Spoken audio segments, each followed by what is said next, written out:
읽어주는 교과 셋째 날 6월 13일 화요일 사탄의 최후의 전략. 수많은 설문조사는 사람들이 각종 기관과 정부를 거의 신뢰하지 않고 있음을 보여준다. 사람들은 세상을 이끌어줄 충직한 지도자가 어디 있는가라고 묻고 있다. 요한계시록의 예언은 짐승의 세력이 종교 정치 연합체의 지원하에 그 역할을 수행하기에 적합한 것으로 여겨지게 될 것이라고 밝히고 있다. 요한계시록 17장 12에서 14절을 읽어보라. 요한은 지구 역사의 이 마지막 장면을 어떻게 묘사하고 있는가? 여기서 어떤 중대한 차이를 발견할 수 있는가?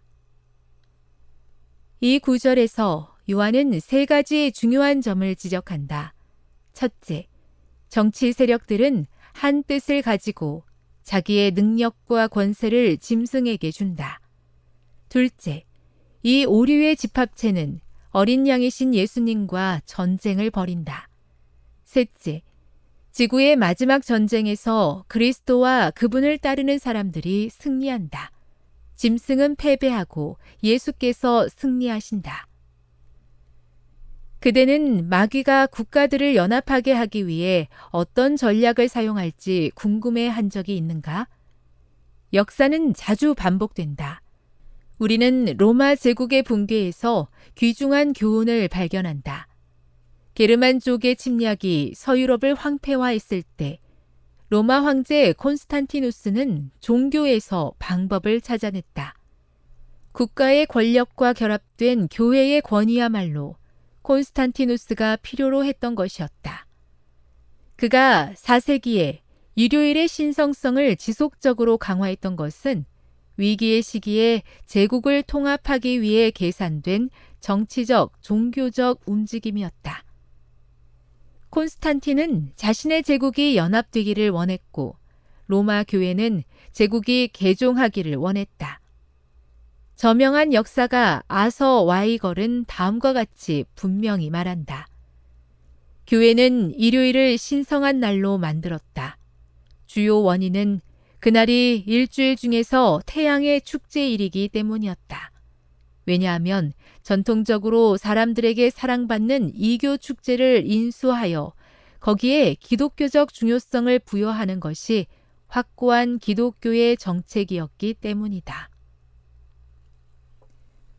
온 세상이 놀라고 손상되고 두려운 큰 위기의 때에 사람들은 안정과 보호를 가져다 줄 누군가를 간절히 원할 것이다.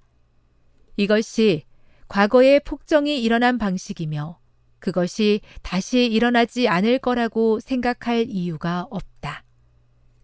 예언에 따르면 무언가가 이러한 마지막 사건을 초래케 할 것이다. 이 모든 것이 어떻게 전개될지 다 알기 어렵지만 세상은 언제라도 엄청난 변화가 올 수 있으며 그것이 얼마나 급속하게 진행될 수 있는지 이미 알고 있다. 앞으로 일어날 일을 구체적으로 알지는 못하지만 어떤 일이 다가오든 우리는 준비되어 있어야 한다. 교훈입니다. 로마 시대의 제국의 연합을 위해서 종교적 방법을 썼던 것처럼 사탄은 말세에 안정과 보호가 필요하다는 명분으로 정치, 종교적인 방법을 사용할 것이다. 묵상. 오늘날 세계에서 일어나는 큰 사건들을 보면서 세상의 상황이 얼마나 급속하게 변할 수 있는지에 대해서 생각해 보십시오. 적용. 세계에서 일어나는 큰 변화의 징조들이 나타날 때에 그대가 가져야 할 바람직한 자세는 어떤 모습이라고 생각하는가? 영감의 교훈입니다. 처음에 말한 짐승은 로마 교회를 표상하는 것으로 정치적 세력을 빌려 모든 반대자를 벌할 수 있는 종교 단체이다. 짐승의 우상은 비슷한 성격을 가진 다른 종교적 단체를 표상한 것이다. 미 합중국 안에 법왕권의 우상이 나타날 것이다.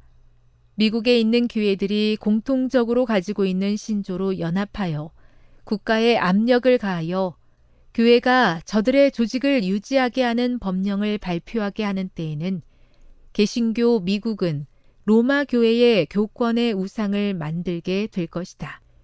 살아남는 이들 382. 매 순간 기만하는 사탄의 전략에서 건져 주시기를 기도합니다.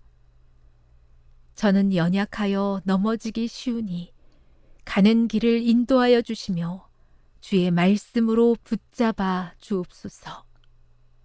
시험 중에도 하나님의 약속과 은혜를 바라보는 충실한 종 되게 해 주시옵소서.